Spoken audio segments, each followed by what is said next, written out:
To the Conservation Commission meeting. We're meeting for Governor Baker's COVID-19 social distancing, so everyone will have a mask.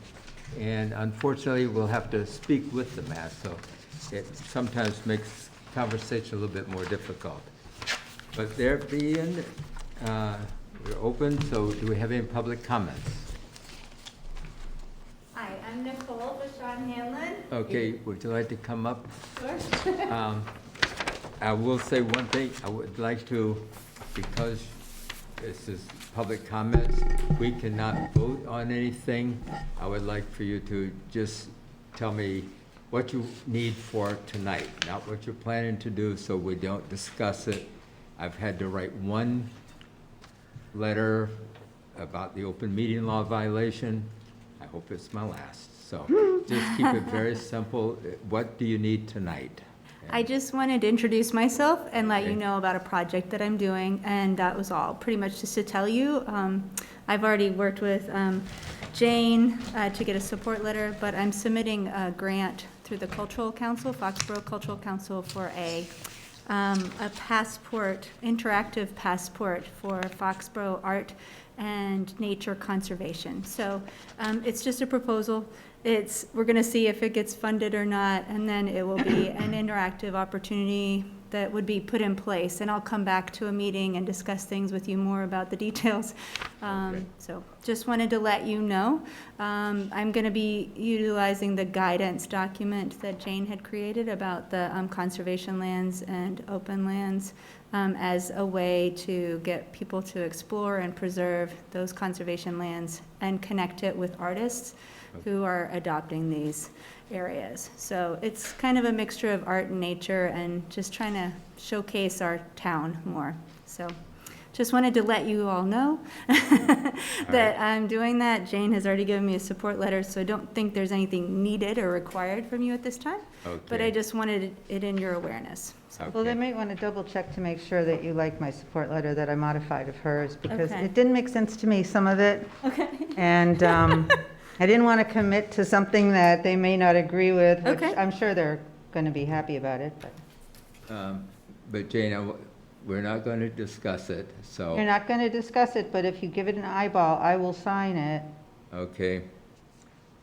It does say that you all are in favor of what you've seen. It does not say it in those exact words, though.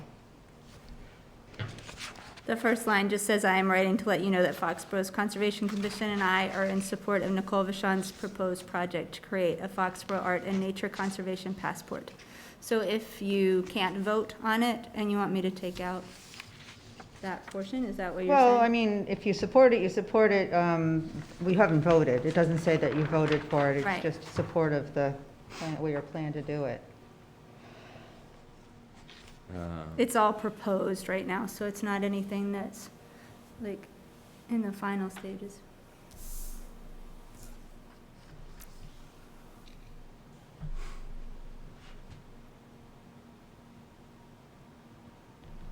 So Jane, maybe it should, I don't want to have to write another letter, Judy. I can talk to Jane, but you can't. okay, my mask is sealed. That way we're not discussing it. We can,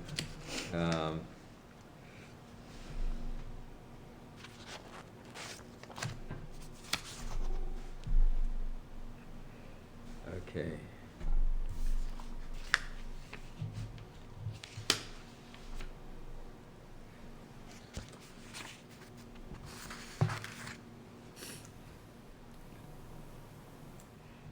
Let's see. How can I get this in there? You might want to mention that it's a time deadline, the grant's due tonight. So Yes, that's why they're looking for I this letter. understand that. That's the reason why I want the letter signed, but I want to try to get it worded such that the commission doesn't get into an issue. Support in concept, add in concept. Yeah. I don't have a copy of the letter, but I can add that in there and I can sign it. Okay. She's like, rush, rush, everyone's rush, rush, rush. I know, I'm sorry. You're in big I thought of trouble. the idea this week. It's a great idea. Yeah, I was like, but you understand my position. totally, I understand. I'm also the chair of the council, so. Okay.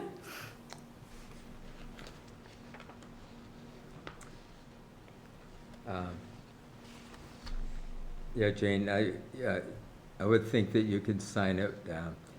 There's some word in there that could be changed, but I'm not going to fight it.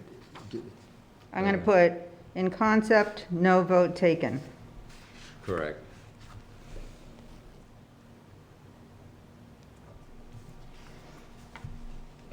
Do you have a copy of that, Diana? What do you think? In concept, no vote taken, Is like Jim that. and Jeff on too? Hmm? I thought Jim and Jeff were. Oh, Then you can just initial that. All right. I've got Concept, I've got a quorum. no vote taken. Just initial that. So if this had been written into the agenda, then Yeah, it then could we be could- discussed. Yes, yes. So, in concept only. No vote taken. Thank you.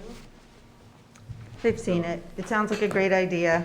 I'm looking forward to you coming back and explaining I everything. know, this is a commission actually that I've been really interested in, so I would love to come and join you for longer. I'm just gonna go try to get it submitted. That's what I figured. Thanks for She runs off. Okay, So, thank you. all Good right. luck.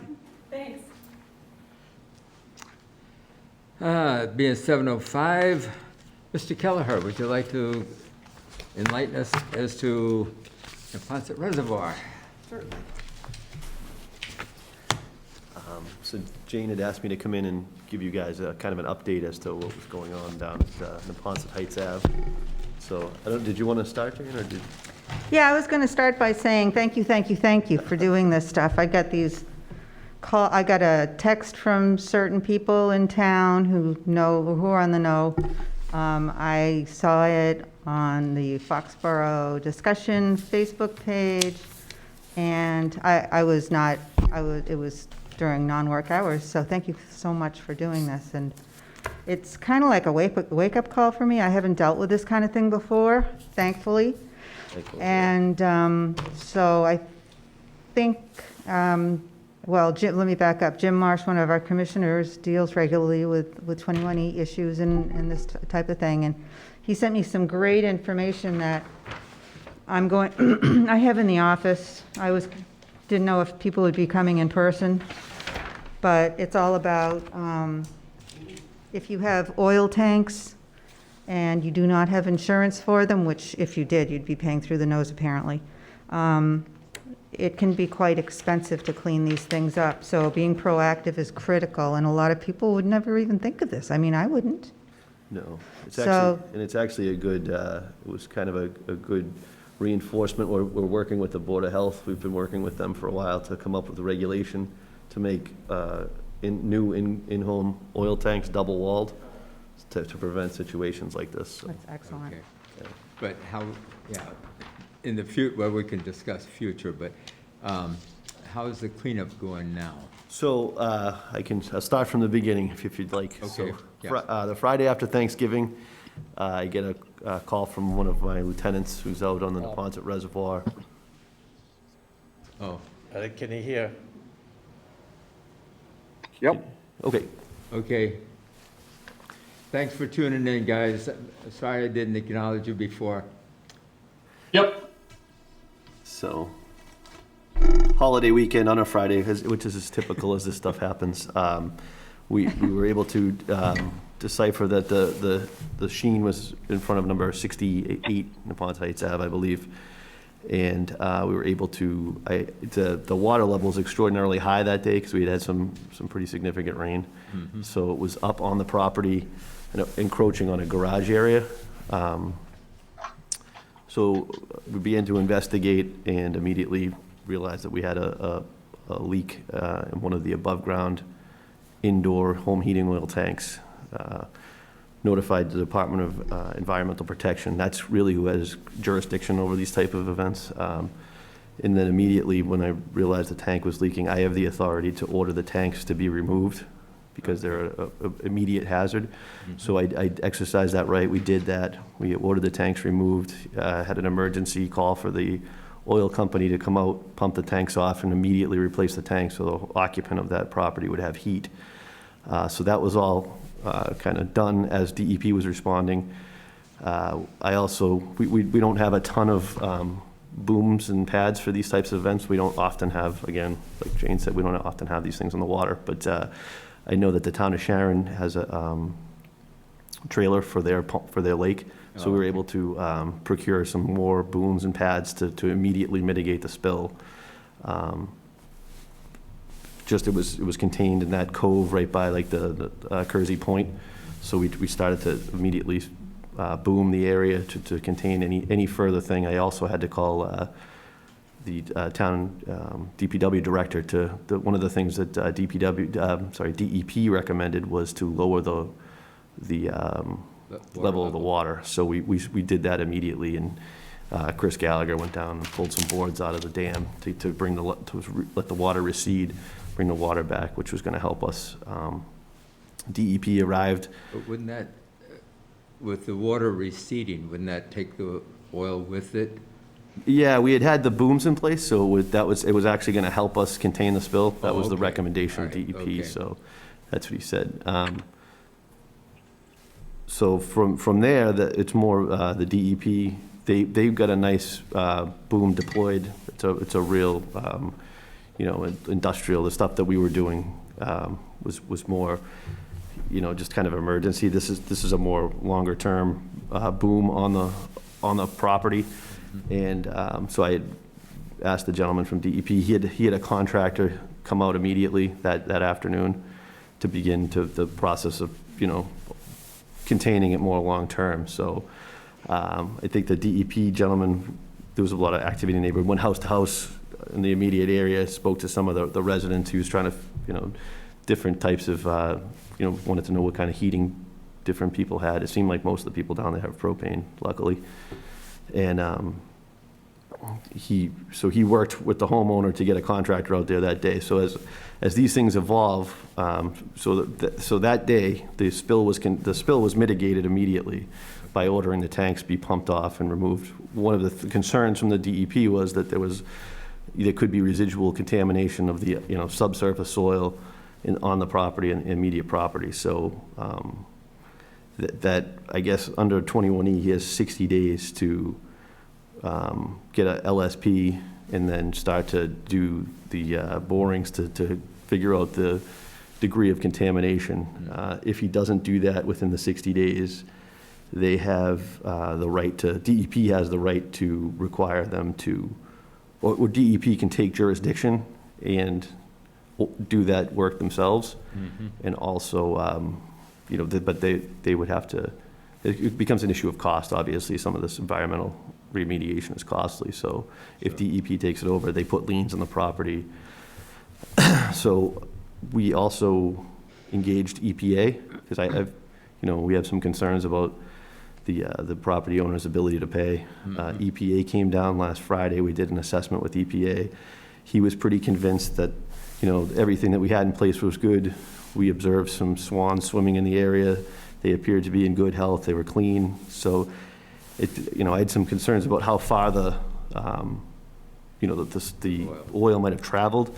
He wasn't concerned about any oil out of the immediate area. He had said that typically it would disperse. There's no way to really pick up oil off of the surface of the water. So I hadn't gotten any calls of any oil washing up on anybody else's property or anything. That's the neighbor who called initially. I mean, there was a pretty good sheen, but that was all contained. And then Marine Environmental is contracted by DEP to maintain the boom and maintain they go out every couple of days and change out. There's a primary pads and then there's a secondary boom. So they're going to change those out under DEP's orders. So I think it's going to be a fairly long-term thing. I think this is going to go on at least months, if not a year. And they'll be, obviously, like I said, it's all under the jurisdiction of the DEP. So they're managing the project, and they're in concert with EPA, because it's a navigable waterway. They're going to make sure that everything that needs to get done gets done. Okay. So, in your opinion, is there any hazard to anyone else on the reservoir as far as recreation or swimming, fishing, or any of that, or?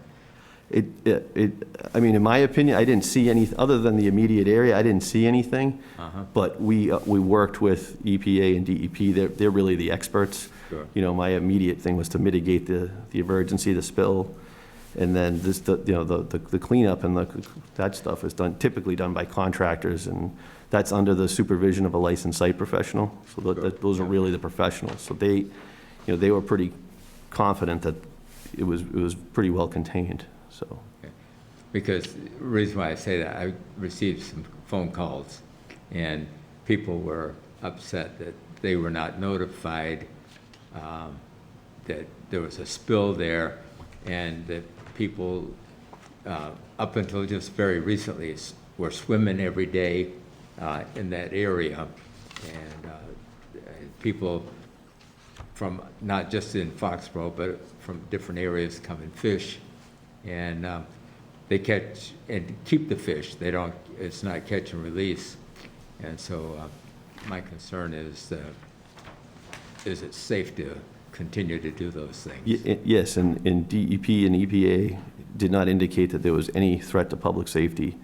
Okay. You know, beyond that, they were very convinced that it was contained, and that any residual that was out there with the release of the dam was just going to go, and it was going to evaporate, or, you know, just move along the Neponset River. So, and they said that there was really nothing they could do, and it wasn't a big concern. So I have to rely on what they say. Mm-hmm.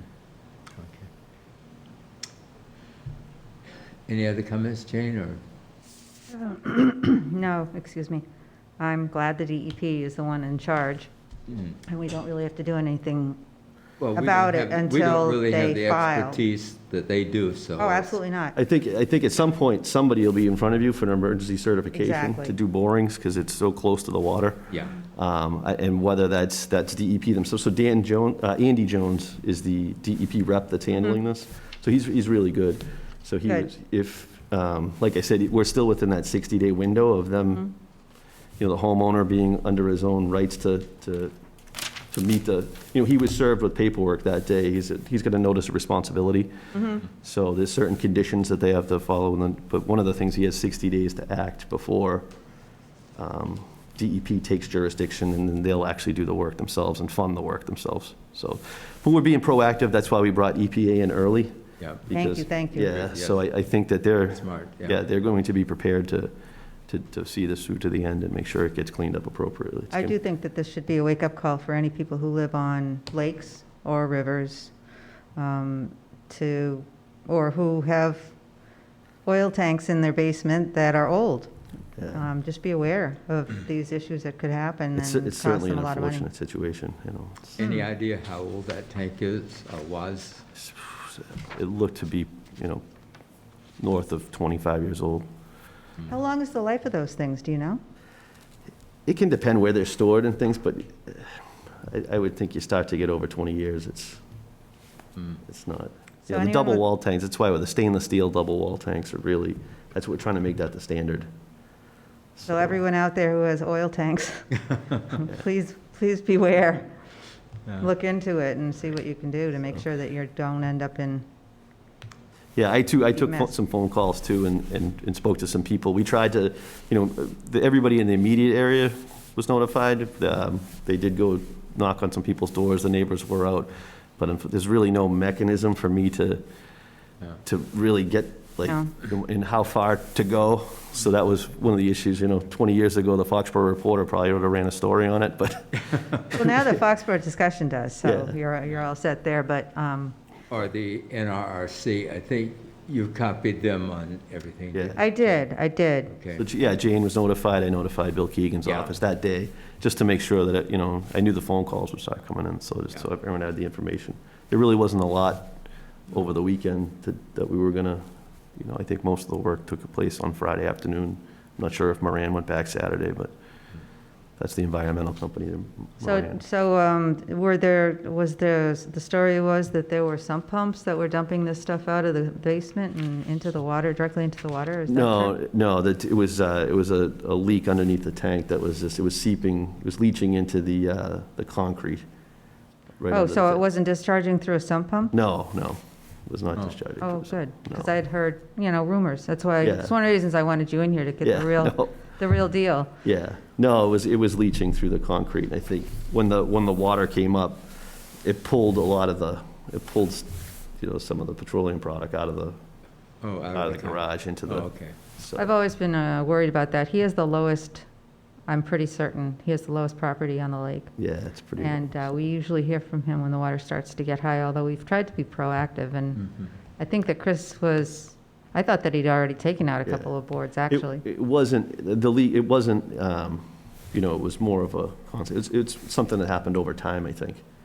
And the high water just, it kind of, oil flowed, so when the water was Oh, yeah. high, Oh, yeah. I think it pushed it up, and then when we had it receded, we went back a week later, you could see, that's when the DEP really kind of became concerned about, subsurface contamination, because there was staining on the concrete.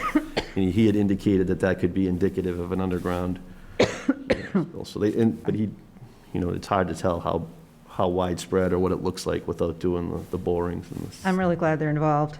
Puts my mind at ease. I haven't really wanted to know what's over there, but if you have a boatyard with all sorts of gasoline and that sort of thing,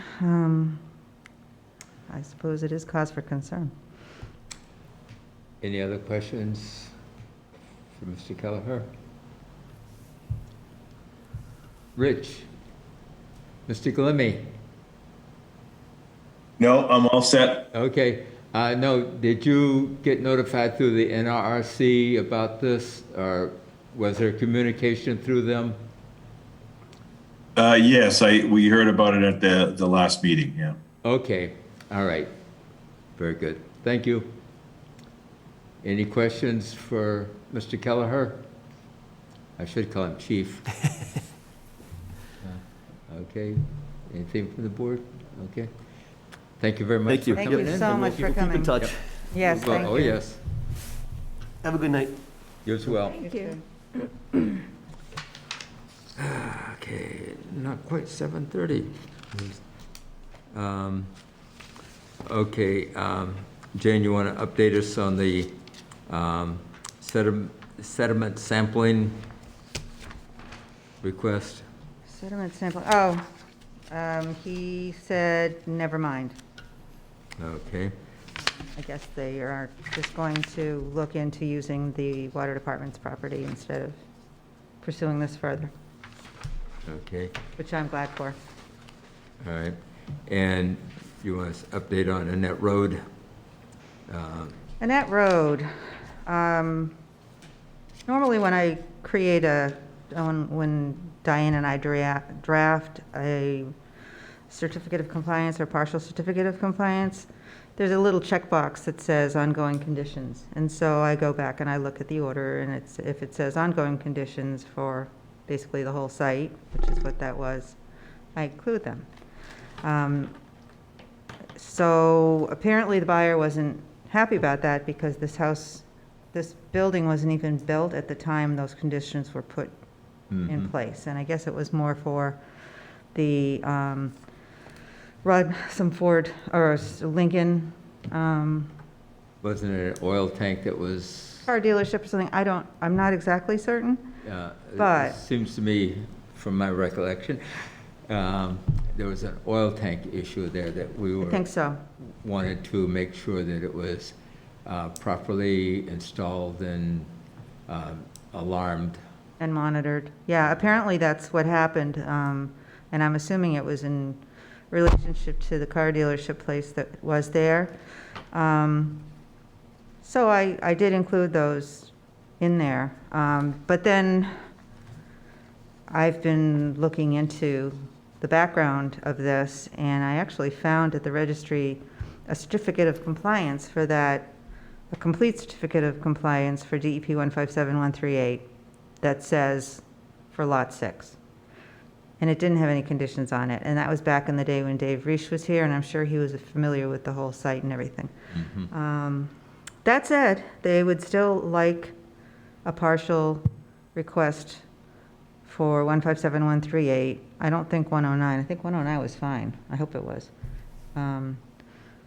It had already had a certificate of compliance, but they would like another one signed without those continuing conditions.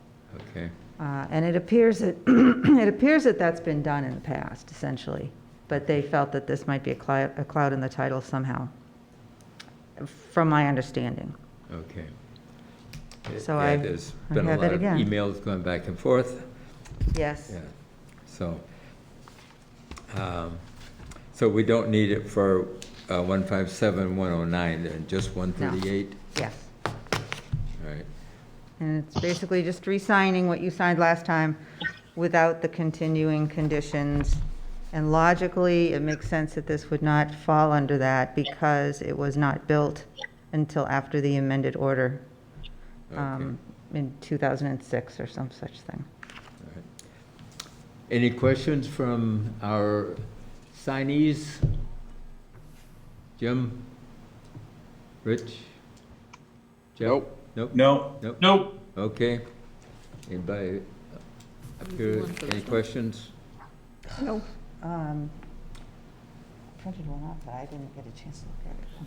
Somebody want to make a motion to assign a partial certificate of compliance for 157138? I'll make that motion. Do I hear a second? I'll second. Discussion? All in favor? Aye. Aye. Opposed? Aye. All right. And Jim, did you have any minutes you want to do real quick like? Yeah, let's do, I have October 5th and October 19th.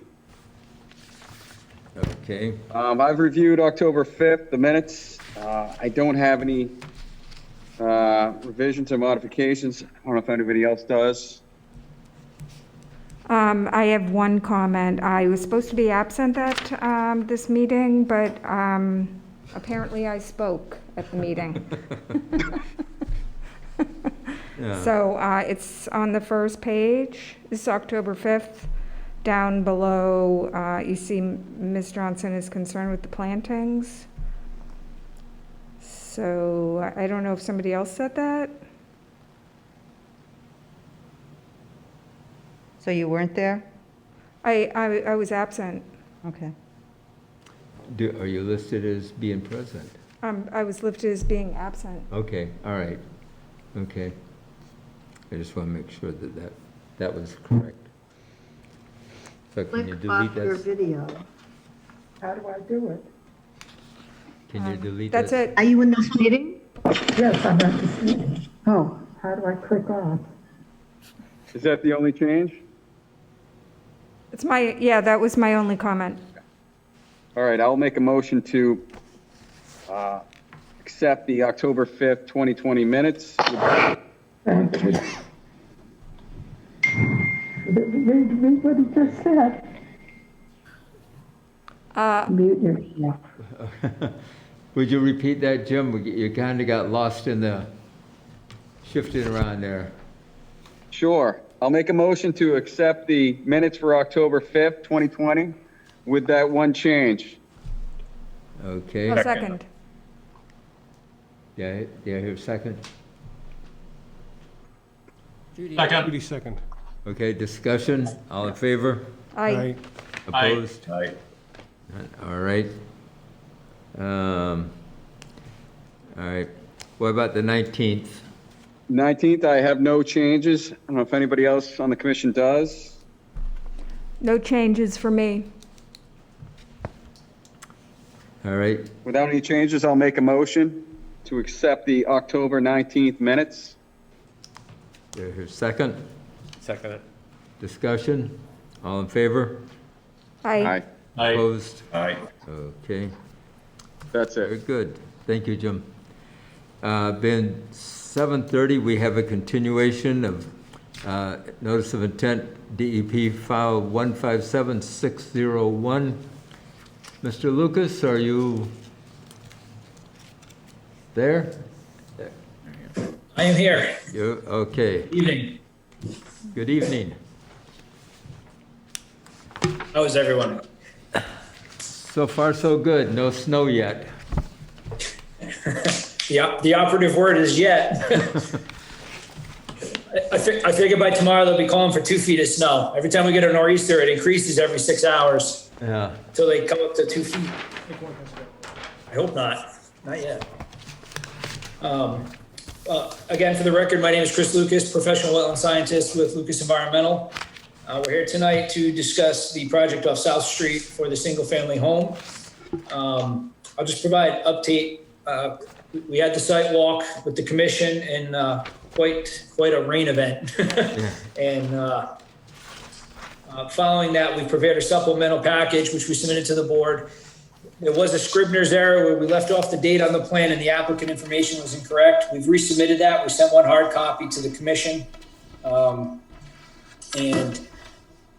That's been updated, but the plan in front of you has the design that we're moving forward with. Again, the final plan set we've submitted only has just the Scribner's errors revised.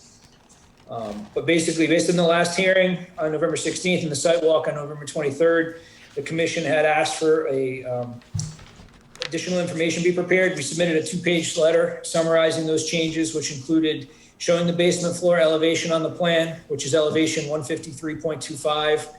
We've added the square footage of the house, which is 1,050 square feet plus a 620 square foot garage adjacent to it. We've added the setbacks to the plan. There's a 35-foot front setback, and there's a 15-foot side yard setback, which are now shown on the plans. Which the best sheet to look at, we've consolidated this in so you have one site plan, sheet S1 now, and then the 2 detail sheets showing the leaching beds. We've added the we've clarified the existing contours so that they're identified on the plan. The proposed are identified with a solid black line existing with the dash line. We've added the drainage from South Street to the plan. We show all the utilities coming off South Street into the home. We added the existing utility pole on South Street. I know, Mr. Bodie, you asked for that during the site walk. We've added that to the plan as your reference point. That's down in the southeastern corner. Okay. Utility pole is shown. We added the 2 leaching bed details, sheet LB1 and 2. Those are both conveying. One of them, the leaching bed 2 is proposed in the backyard. We're showing the drain pipe. It's connecting roof runoff and capturing that so we can infiltrate it in the back. We also added a second leaching bed to add additional stormwater protection for the site. That's in the front southeast corner of the property to catch the driveway runoff. And we proposed a catch basin in the driveway to catch that. So we're adding additional treatment, which we believe is more than warranted, even though not required, based on some of the comments from the commission. And we did take a look at the restoration. I know there were concerns about the restoration due to the fact that they're mature trees, even though the site has been disturbed and there's a lot of broken debris and fill. Mr. Innes has agreed to remove the mitigation from the plan, but we're still open. I know some commission members seemed to want it, some didn't, so we're open to a discussion tonight. I would tend to agree leaving the trees is probably the better way to go, but maybe there's something in the middle where we can remove some of the rose bushes, we can leave them. At this point, we've removed it from the table. Happy to discuss that further tonight. The major change on this has been we've relocated the house further south and east, so we are now abutting the 35-foot front setback with the structure. We're slightly off. We're about 28 feet, I believe, to the back no touch zone. And so we've moved off. We're much closer to the southern property line, adjacent to the 473 South Street. Mr. Spink reviews the size of the existing homes within 500 feet of the project site. We last minute received some comments from Ms. Pierce regarding some corrected numbers there.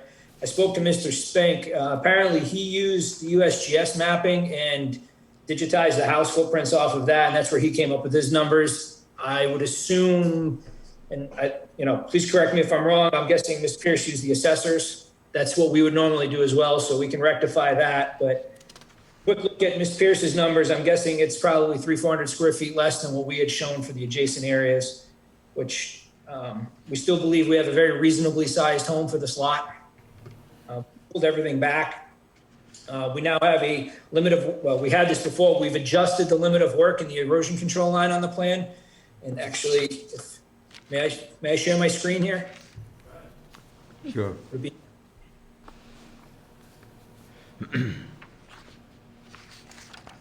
It says the host disabled participant screen sharing.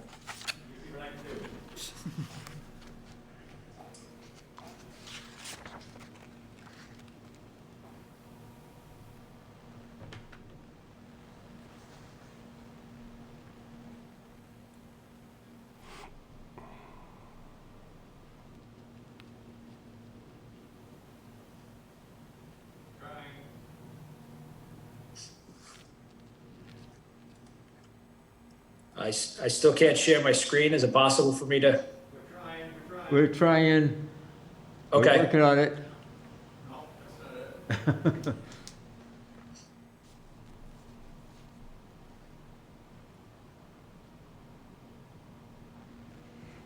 No, it still won't let me share.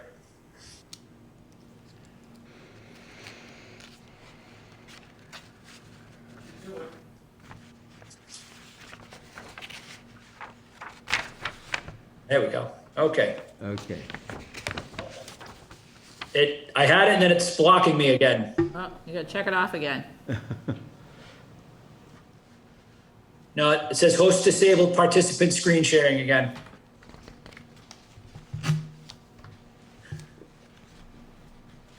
All right, now leave it. Try it now. Does it work now? Yes. Okay.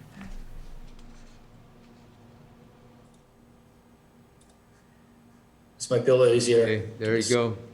Can everybody see this? Yep. Yep. Okay, great. All right, so this is where we have the house sited here with the garage, driveway, this utility pole. This is the new leaching bed we proposed with the catch basin to catch the driveway runoff. We have a leaching system back here to catch all the roof runoff and infiltrate it. The 25-foot no activity zone is right here. We have a new proposed lawn edge in this vicinity, right along here. And basically this new modified lawn edge is to allow roughly 20 feet around the building to allow them to construct the residence. We also need a small laydown area, which we're proposing in this area. And we're requesting the commission give some flexibility here to allow that to remain lawn when completed. Like we said, we're still open to some level of mitigation in here if the commission feels it's warranted. And other than that, I believe that's a quick summary of the changes, and I'd like to discuss further with the board if you have any questions. Jane, you want to jump in first? Well, after coloring this, it's kind of hard to see things, but after coloring the plan up, it looks like there's a 15-foot setback line for, I'm assuming, detached garages. Is that true? And is the garage detached in order to stay that far? Let me put it this way. It says 15-foot setback line, yet the garage is a good distance from it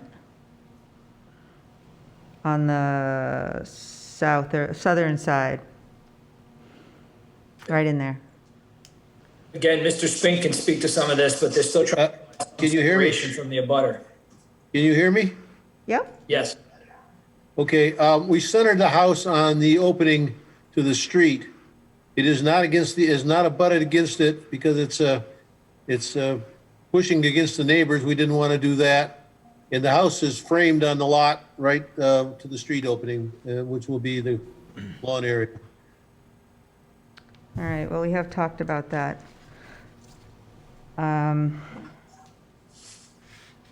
So the garage is, the house maybe is not larger than most, in a big way. Most houses in that area appear to be about 24 by 30 or 32 feet.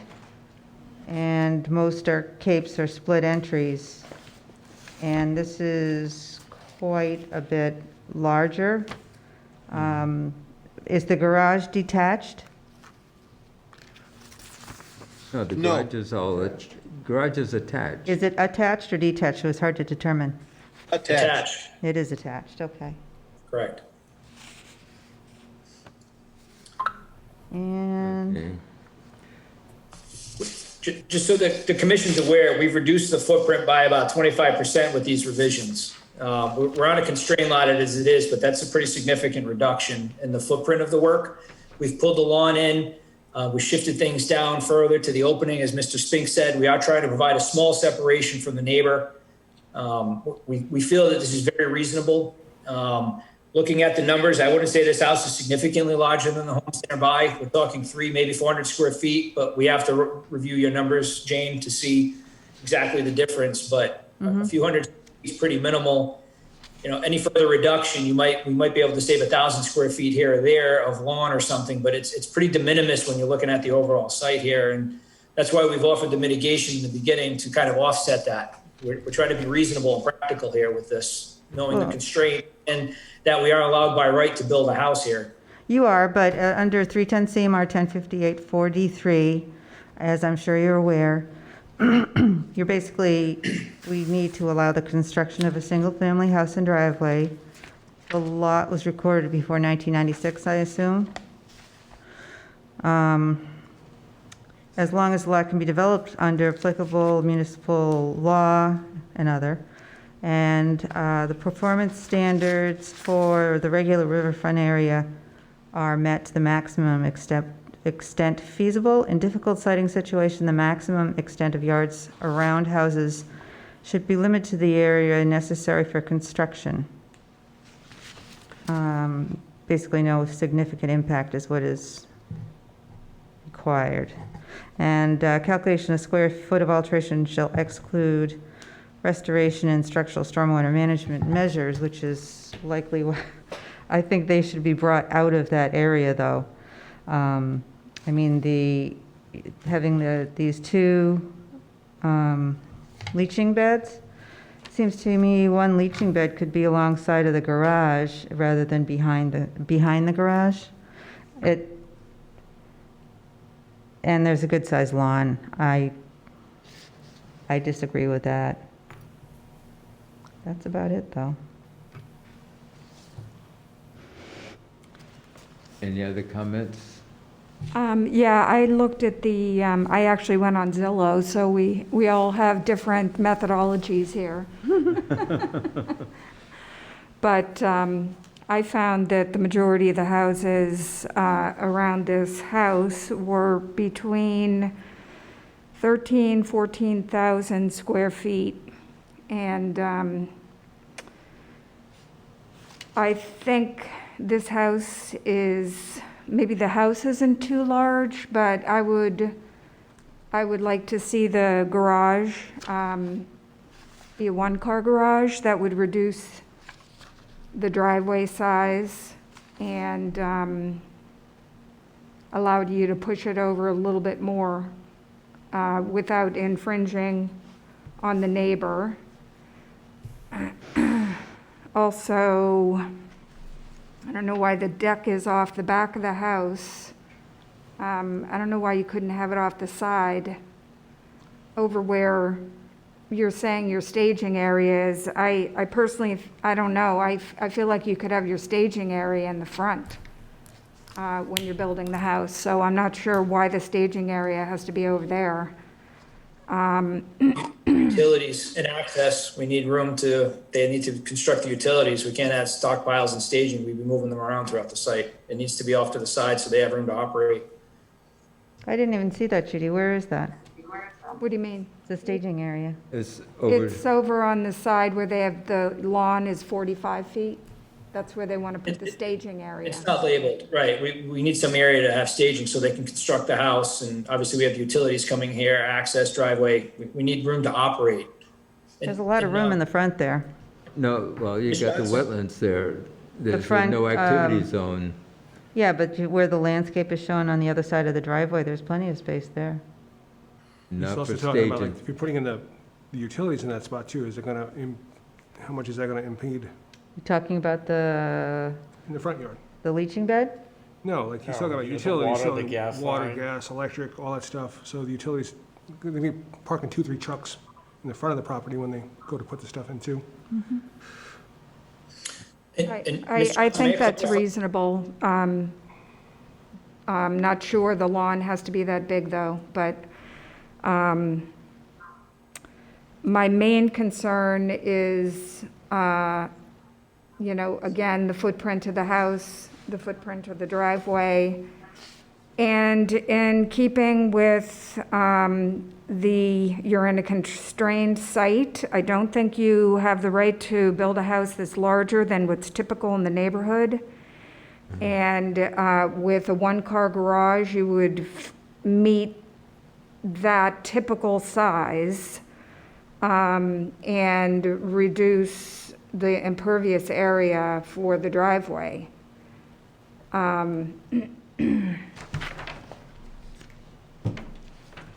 And then They could the deck off the side of the house, since you're already proposing a larger lawn over there, I don't know why you'd want to why do you put the deck over on the side of the house, over there, where the lawn is larger? Anyways, that's what I think. Judy, one thing, you say that you came to 1,300 to 1,400,000 square foot houses in the area? Yes. But they're talking, if you look, it says the house footprints. So it's just the foundation size, Just which is what I've been harping on all along. Just the foundation size, the impervious area? And most of the foundations are like 24 by 30 or 32 feet. Yeah, I went on Zillow, so they were giving you square footage of the That's going to be the house. living area, so I mean, you could have a Yeah. 3-story high house. Yeah. But the footprint That's is what true. the footprint is what we're talking about. I just Yeah. wanted to clarify that. If you go and pull up the GIS, Oliver, and look around, houses around the area, it's not the biggest one and it's not the smallest one. Yeah, I think I just passed around something that shows pictures of a lot of the houses that I took the information from. And, yeah, they're basically all little capes that maybe have added a garage along the way. Most don't even have a garage, though, and there are splits, too, but and there are a couple of And if gambrels. you look at the GIS map and look down and around the area, there's quite a few of them that are larger. I've looked. And I just. I've driven I wanna by, be clear. too. And just to be clear for the board, Jane, I did a rough number because we got the information so late, which the applicant would like me to convey. He was disappointed we got this information so late, being that we submitted December 1st. He would have liked to have a response a little sooner, so John and I could have had more time to review it. Pedaling as but fast as I can. Doing a quick assessment of that, it looks like, you're around 1,200, 1,250 square feet in size on average. Ms. Johnson, What about if you're the footprint? 1,400 square feet, we're talking about a couple hundred square feet in different size here. I don't think 200 or 300 square feet of a structure is going to have a significantly adverse impact on the riverfront area, particularly when you look at what's on the site. It's overridden with invasive species. There's debris, brick, and other things in the banks of this thing. It's all old garbage fill. It's just all junk. We're arguing over a couple hundred square feet, which is why Mr. Ines presented what I thought was a very robust mitigation proposal. We still have an opportunity to do that. Even if we leave the trees, we could go in there and remove all the understory invasives, put something nicer up. We'll put the conservation bounds in, as you suggested during the site walk. I think there's an opportunity to improve the remainder of this site and not get boggled down in a couple hundred square feet of structure. We've added 2 stormwater features here to infiltrate the driveway impervious to capture the roof runoff. We've added features to this that are not required. The regulations require us, to site the size of the house to the extent practicable. And I think everybody has a slightly different opinion, but this is a modest sized house. This isn't a 3,000 square foot McMansion being proposed on this property. I don't know what other members of the commission feel about this. I think Judy said it all. It's a constrained site, and you shouldn't be allowed to build a house larger than the houses that are around it, Well, actually, according to the Jane- the Wetlands Protection Act. According to yours, Jane, there's 2, 4, 6 houses in the area that are larger. And the question of a single or a double garage would be the only issue. The house size, I think, is very reasonable. So I'm maybe reducing the garage to a single would be the only change I would recommend. I have And- to interject if I may.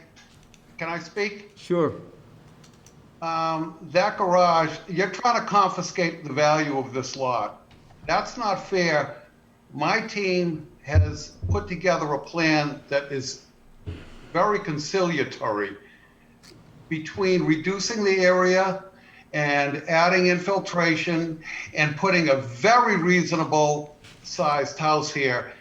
And to make this at all saleable, I have to put in a 2-car garage. And if you force me to put a 1, that would confiscate the value of this and make it very difficult to sell. And I really need a 2-car garage, and I would ask the board to please consider everything that we've shown and consider allowing me to have that garage, because to me, it's a huge thing. And I think we've been very, very reasonable and conciliatory.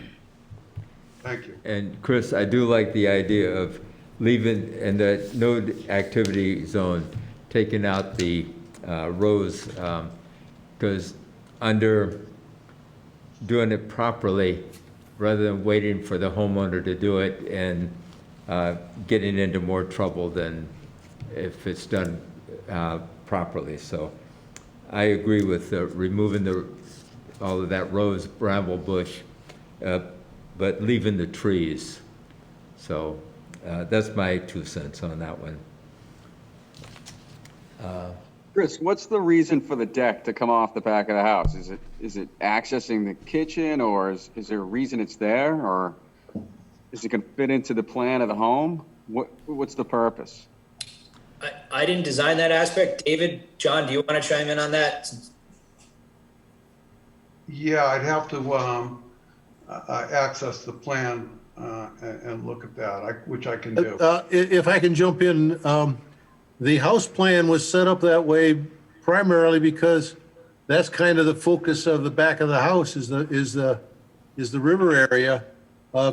It can be rolled over to the other side, to the side. That can be done. That's not a terrible differential, but the reason the deck was there is that that's kind of a view that's not too bad to the house. Marketing purpose. I think if you were to have a long deck along the back of the house without any backyard, only a place to walk around the deck, that would probably be a good thing. I have that at my house. It's private. I can watch the river. I do not have a backyard, which is nice and not nice, but that might be a compromise. Well, there's got to be some landscaping there for construction, Jane, so there's, Oh, no, I understand that, Okay. but certainly working around the house, they Yeah. don't need to have any more than 14 feet wide of an area, and if the deck were that wide, after everything else is built. We need 20 feet, Jane. We've spoken with Mr. Spank. Contractors going to need about 20 feet. You know, we don't want to underestimate this and that impacts. A realistic footprint to build a house and have a foundation. We need about 20 feet for equipment to get through. I mean, these excavators are 10 feet wide. We need some room to be able to operate. They need to be able to operate the boom, put the foundation in. They need room. So 20 feet is a realistic footprint from the foundation at a minimum for the I was just trying to compromise. to the lay down in some other areas. But yes, if we look at changing the deck, that might be able to, maybe we can look at pulling the lawn in a little in the backyard. okay. I just want to say too, the house is going to sell with a 1-car garage.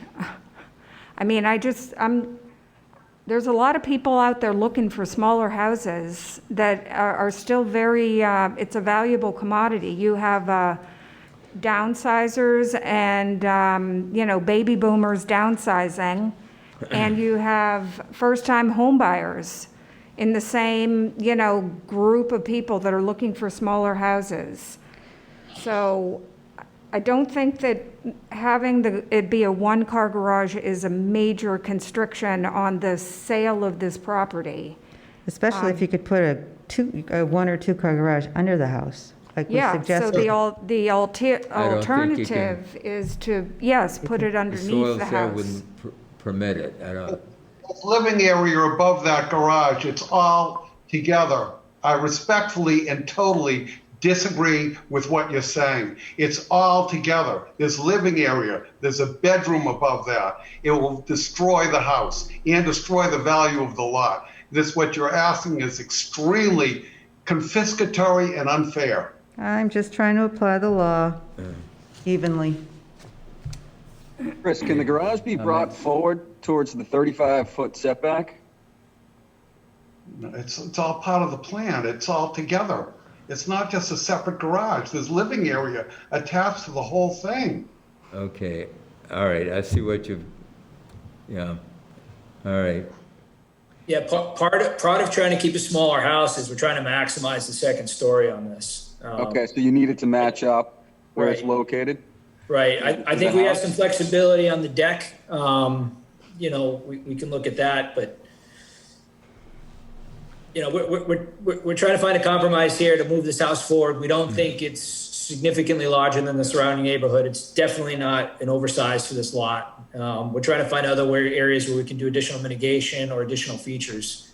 And that's what we presented here. There's a cost for the leaching beds. There's a cost for the mitigation, there's a cost for all of that. And, Mr. Ines is willing to spend that as a compromise in the realization that this is a very constrained lot. The other factor too, as we've said, and this is still definitively on the table, is Florence Ines is going to deed her rights and any title or interest she has on the parcel to the north, so it's unencumbered for the town for access to the river up there.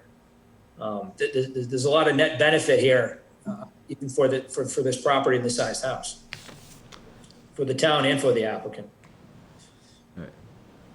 Yeah, do you have any comments, Dave? No. Pete? I do not, no. Okay. I think the commission maybe should talk about where bounds would be, no activity zone bounds, because they need to be on a plan think and they perhaps had- in the deed as well. Yeah. Chris, you had agreed to put a fence in on the no activity area there in the back? Mr. Ines agreed to put the bounds in, whatever your standard conservation bounds are in. He's willing to do that. Okay. The thing Yes, is but that where? Before We plan gets can put them- recorded, can you make sure you locate where the bounds should be installed? Therefore, if it's on record. Whoever buys this. Where would we were envisioning they can go along the 25-foot no activity zone. I don't know what's your standard spacing?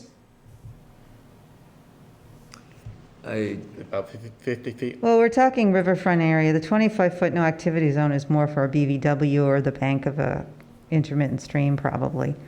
Riverfront has its own set of standards, as you know. So 25-foot is the bare minimum buffer zone width, and we have a new MACC book that describes the science behind that. So that's why I'm asking you where you would be proposing to put the bounds, because it needs to be stated in the final plan before the commission approves it, and not just out there.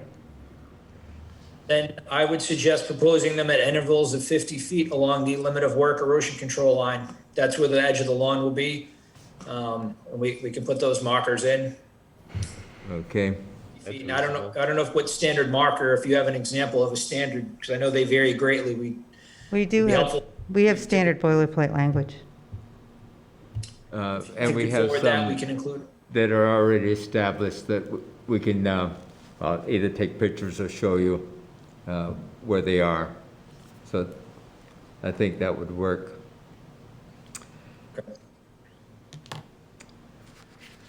Yeah, we can, if you've got standard language or detail, we can add it to the plan and we can add that to the site plan to show every 50 feet along the limit of work.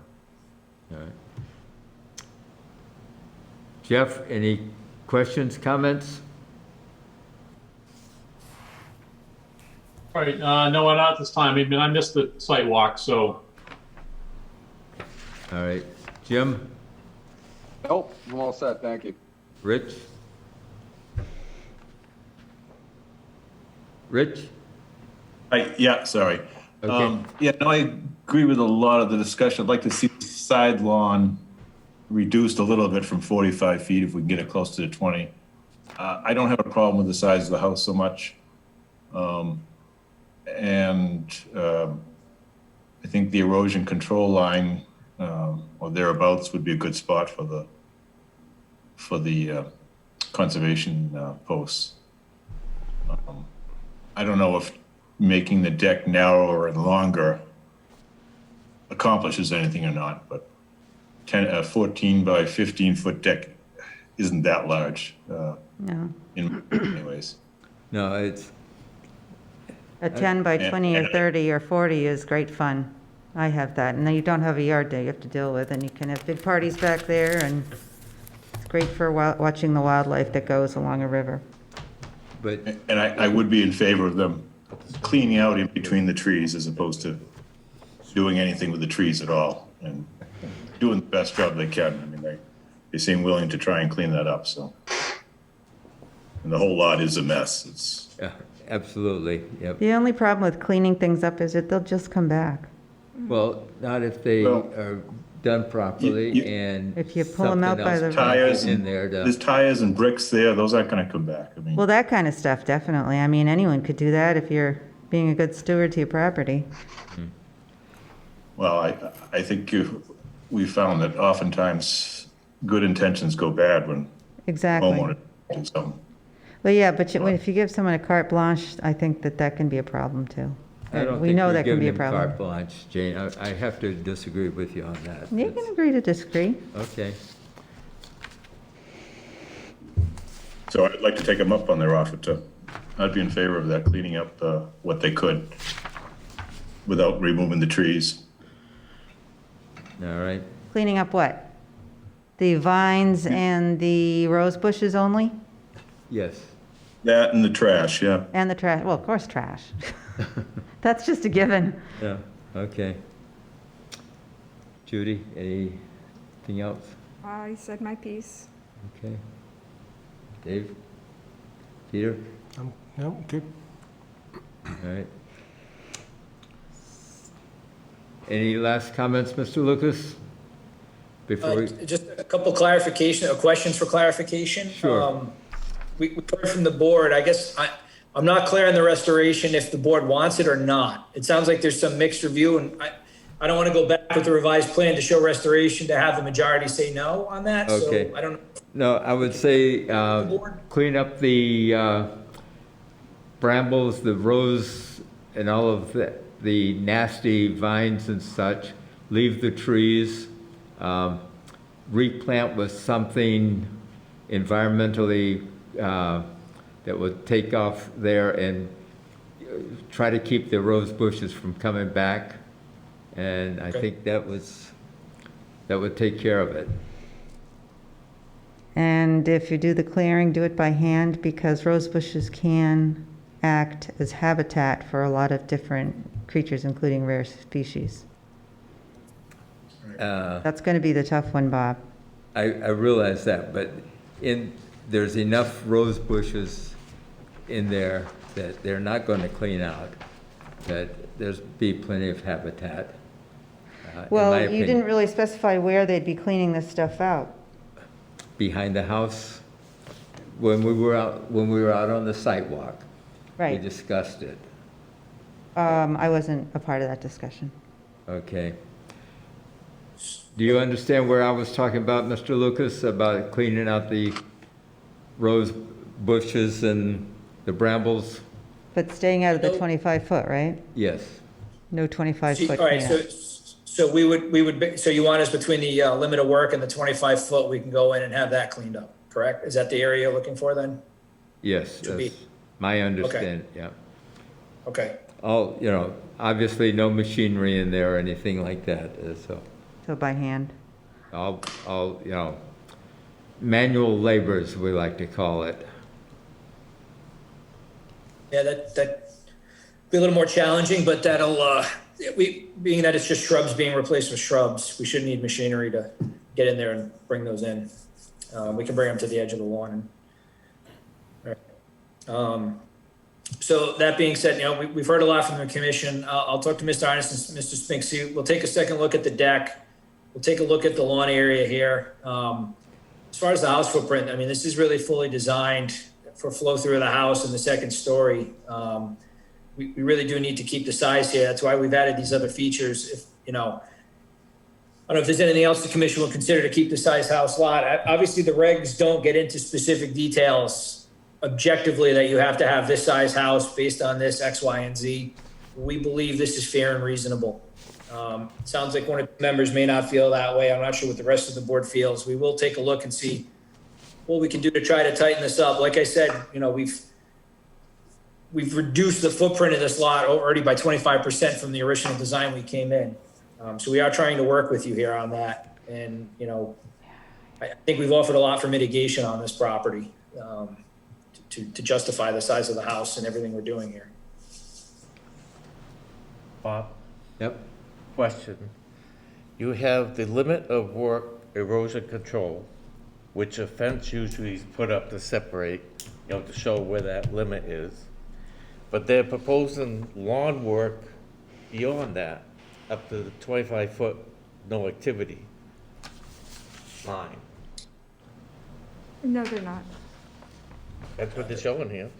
No, I don't think they Look, are. look north of the side of the house, the proposed lawn edge and limit of work appears to be going up to the purple line. Or is it going to be the erosion control line?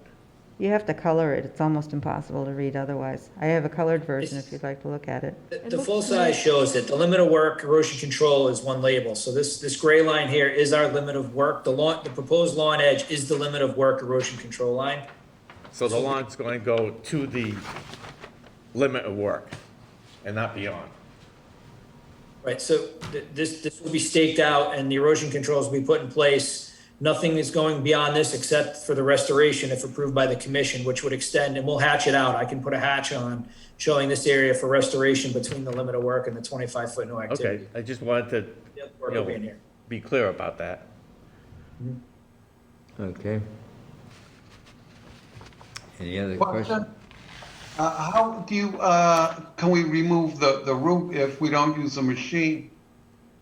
Like an excavator or some type of machine to get rid of these, And therein lies the problem. Cut them and use some pesticide on the stems, Roundup or something of that nature. I think that will take care of the roots. I'm not an environmentalist in that category, but I think from my understanding, that would kill them. David, we can talk after offline. okay.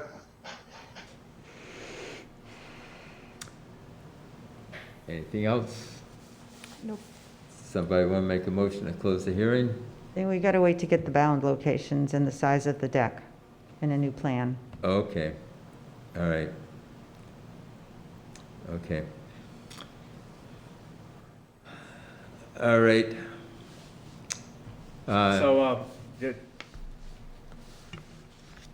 We need another plan that shows the relocation of the deck and then also the location of the bounds 50 foot apart from each other.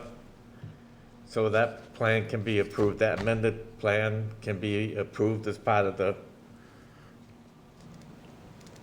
order of conditions. Can Do you you take care? have a detail of the bounds that you want to incorporate?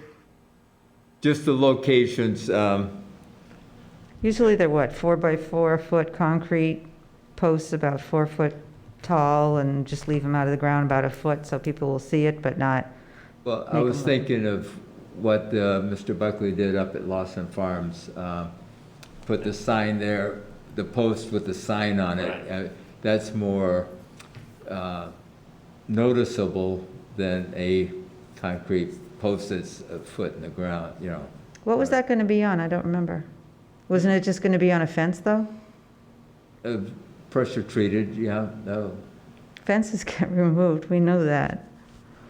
But we're We not can talking only about, do so much, we're Jane. not talking about fence, we're just talking about posts every 50 feet with the sign that we Posts, haven't no used. fence. Okay. That's what, it That's- sounds like yeah. what was agreed upon. Yeah. Okay, because I didn't talk about, I wasn't a part of that discussion. I just Okay. want to make sure it's going to be there for good. So, yeah, wait a second. You're going to put a post with a sign on it Mhm. surrounding this person's house? Around the limit, yeah, you keep them, The post won't, they're going to rip them out. Yeah, that's why I'm saying Nobody's just a gonna plain wanna- old concrete about a foot up out of the ground, even 6 inches out of the ground. Something that'll show up but not be ugly and stick out.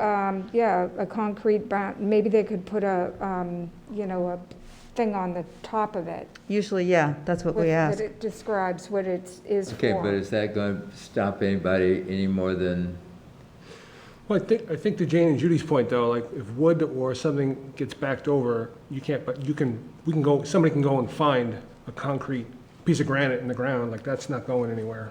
To say, hey, this is the line, this is where it is. I mean, preferably, I think a fence would be nice, but fences don't last. Right, Yeah. it's not an eyesore, You know. like you're saying.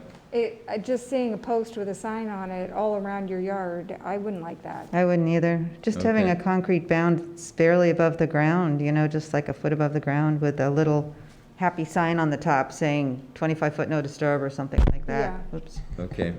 We have boilerplate language for that. But I think that'll be effective because, yeah, if it explains, this will be good to have this up front, and then whoever buys the house is not going to want to then expand the yard because they're going to have these bounds. And also, like David said, putting it on the plan. Yeah, That would be recorded with the order of conditions. I mean, Then there's a record. it's got to be, well, it's got to be something you can backtrack and figure out what's going on. You need breadcrumbs. It really That's should fine. be We 100 have no feet issue putting that on the plan. apart. Really 100 feet apart, 50 feet's not much apart. They should be what? You could be 100 feet apart, because 50 feet is awfully close. I mean, it's Often we'll 10 say, paces. at all turning points. yeah, And if it's a That- long span, then maybe one in between, but we usually do on all turning points. okay. I don't know. I mean, this is 45, so you wouldn't have any on this curve. This would be 100 feet around that whole curve. We'll take a look at it. We can reasonably space them. We'll use 50 to 100 feet and space them appropriately so there aren't significant gaps in there, especially like on that curve. If there's, I can look at it with Mr. Spink and we can put something together to space them out a little closer in those areas. All right. All right, any other questions from you, Mr. Lucas? I guess the other question, I'm assuming the board won't condition that plan an approval and close the hearing. If not, I guess when's the next hearing date?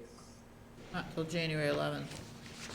January 11th? I could get the draft order of conditions ready for that date, once, assuming that the plan is to everyone's specifications, and it can be discussed at the meeting, and signature page signed, and any of the draft order conditions perhaps changed at that meeting, but leaving it open so that if you put it as a condition in the order of conditions, no one looks at that. Okay.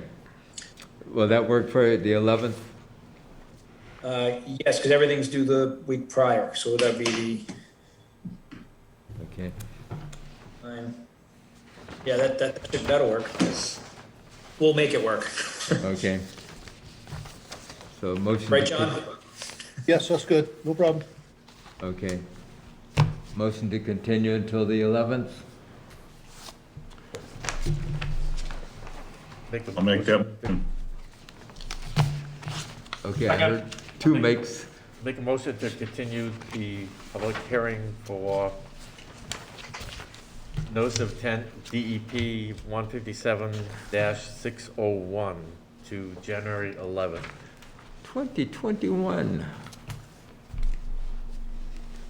Do I hear a second? Second. Second. Discussion. All in favor? Aye. Aye. All right. Opposed? None. All right. Before you leave, I hope you have a very Merry Christmas and a better New Year than this one has been. Thank you. Same to all of you. Hope you have a great holiday and a new year. Take care, all. Thank you. Hopefully you're catching up on your sleep. Sure. A little bit. Do we have anything else? Panis, Bill Buckley had asked for a Panis Road. Oh, And I didn't see it until when? Today? Was it, Yeah. did he give it last week? I got it on Friday. Oh, I wasn't here Friday. It's the last lot on the left of Panis Road, and I said, I hope it's not the last lot on the left, because I always wonder how the heck they could possibly build that. no. So I don't know if you know the story for that, about that one? I know a little bit of it, yes. Can we sign it conditionally, let you check it out this week, and if it's not satisfactory, as Dave used to do, tear it up in front of Rip it up in him? front of them? Yep. Yeah, we can do that. I did print it out. Okay. But, Bob, so, You're gonna have to do it by Wednesday, because it's gonna get buried. because what? You have to do it by Wednesday, because it's gonna get buried in a foot of snow. Okay. Yep. What is the story of that thing? I remember thinking, yikes, really? Yeah, Was it built as it was supposed to be? Did Dave like it? How let me put it that way? I think it's, I haven't been out there in a long time, so I won't guarantee anything on it. But Chicken. honest. Yeah. So. Was it a problem at the time, though, when they were building it? We had some problems out there, yes, Okay. but they were eventually rectified. Because it looks like the detention basin is a wet pond that's in the wetlands. Something like that. But I think it was completely rectified, so. Could we have Bill meet with some of us when Jane, before the snowstorm comes in? If he's available, Before the what? before the snowstorm comes in? Oh. That's Wednesday night. Yeah. Sure, but even so, we still have to sign it tonight and Yeah. additionally. Yeah, I mean, you can sign it tonight and then put the rest on my shoulders. Go ahead. Yeah. So what's that file number? 411. 411? And it wasn't on the agenda, so is that going to be a problem? Hopefully not, because there's no discussion. It's all on your shoulders. We'll sign it conditionally. Thanks, pal. Why, would that meet the open meeting requirement, though, Diana? Yeah, because you have that little unlisted items, maybe. They're trying to sell, the guy's not healthy, so they're trying to wrap all this up. They're trying to sell the whole industrial park, yes. And we've done them for the other two, 10 and 20. The building was completed in 2009. The planning board released all of the bond. But it's just certificate of compliance was never issued. Now that they're trying to sell it, the bank is finding all these fun things, so. Okay. So have you got it? I've got it. Okay. What did Bill say?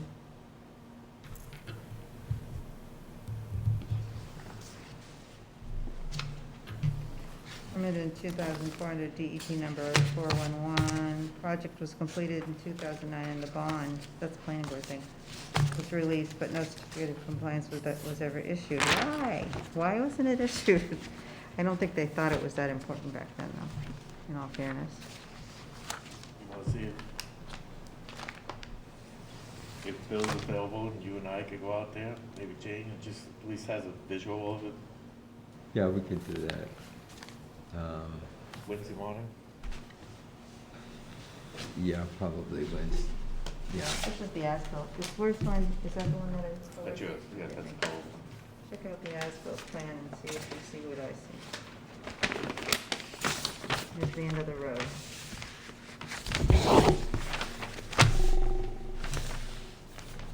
All right. I think this is the one we had the trouble with. The one next to it, or this one? One that had a finger and then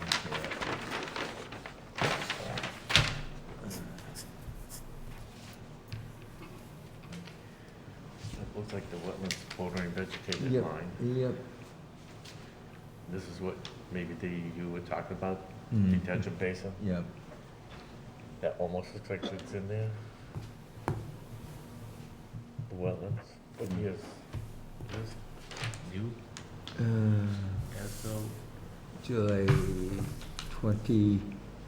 2011. Yeah. But they never came to get a certificate of compliance. Yeah. Did they ever request one? And were they denied? That's what I'm curious about. I don't know if it was ever denied or not. Might be in the file.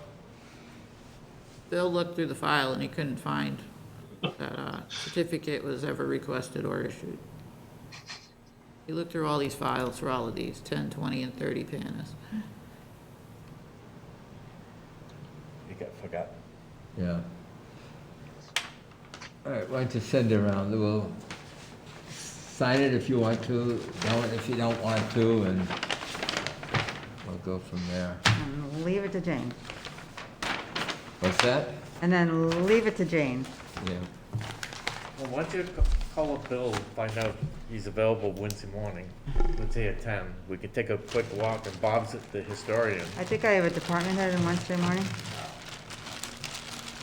Well, we could walk. Yeah. Yeah. We meet him out there. You want to do that tomorrow morning?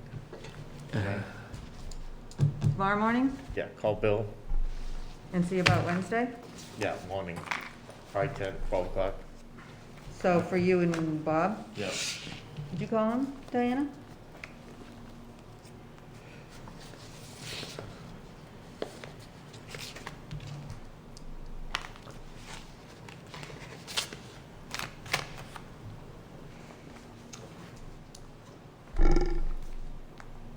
Hey Judy, what time's the party?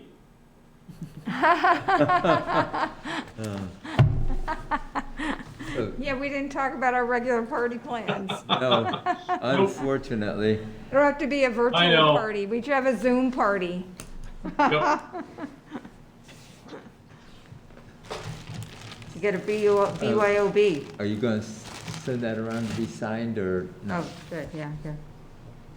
Okay. You're gonna send that, Do we need to make a motion to like accept this conditionally? Yep. Let's make a motion to conditionally accept order 157-411. Do I hear a second? Second. Discussion? All in favor? All right. Aye. Opposed? None. All right. So with that, everyone have a very Merry Christmas